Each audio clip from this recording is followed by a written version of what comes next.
Monster Hunter Wilds is the upcoming latest installment within the Monster Hunter franchise, and with its upcoming release, it brings with it a frequently talked about topic within the community, about the game's overall difficulty. As a longtime hunter myself, I believe that Monster Hunter has had a very drastic change in its difficulty over the past few games, and I know I'm not the only one who feels this way. This video is not only being made as a discussion for the game's overarching difficulty, but also as a response to a video recently made by the guys over at Rage Gaming.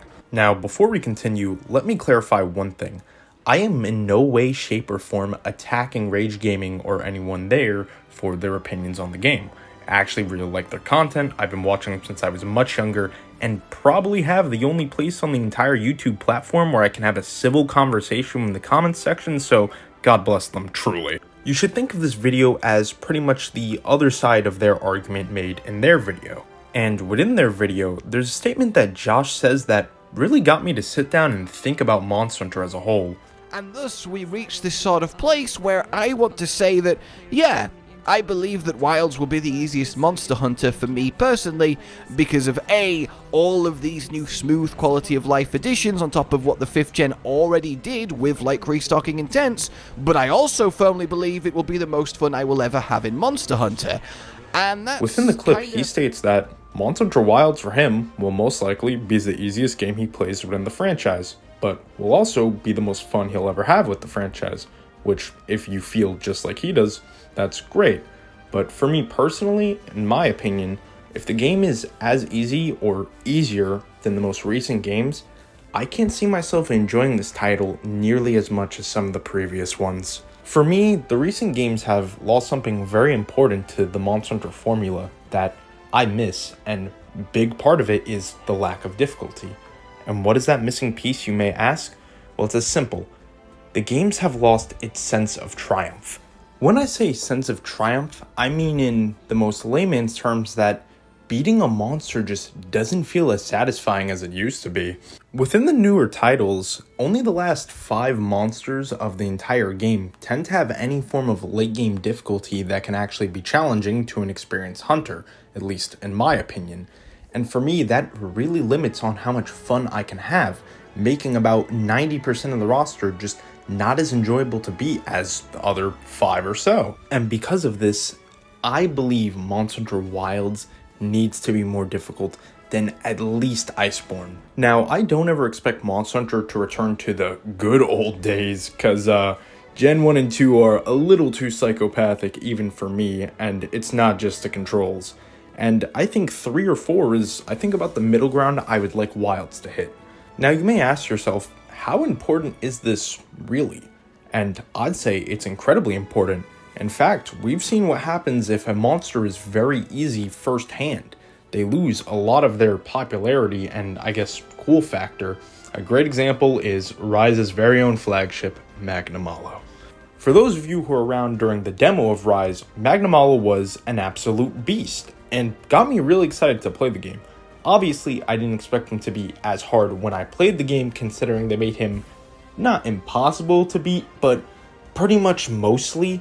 But I was still expecting a good fight. So, when I got ready for the quest, I really prepped myself thinking, yeah, this is going to be a crazy hunt. He has fast moves, strong hits, and I killed him within 10 minutes.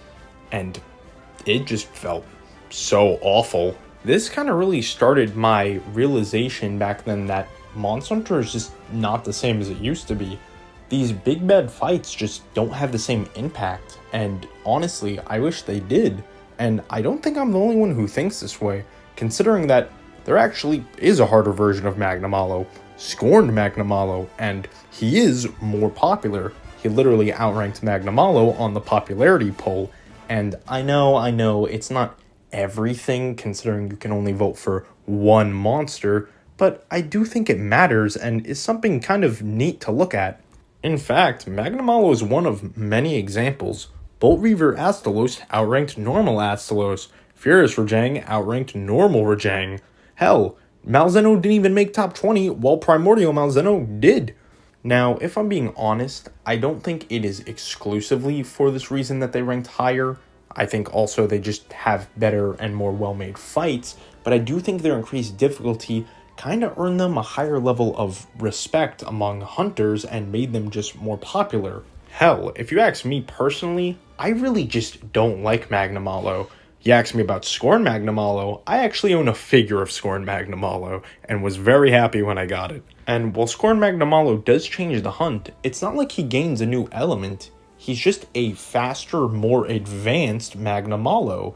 And while his design is cooler, I think I would like normal Magnamalo just as much, maybe a little less, as long as he just had Scorn's moveset and just overarching power. You may point out that, well, you're making a bunch of examples of pretty hard monsters. Is that not enough for you? And if I'm going to be honest, no. I want more difficult monsters within the game.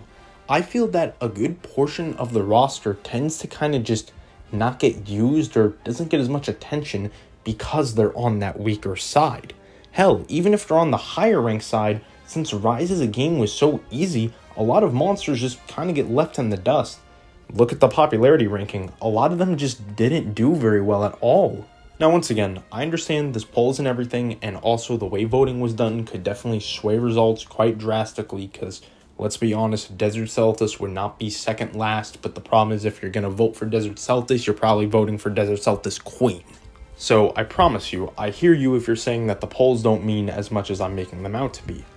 I just think that if the hunts became a bit more difficult, doesn't have to be this crazy drastic boost, just a bit more difficult can really force a hunter to put their all into a hunt.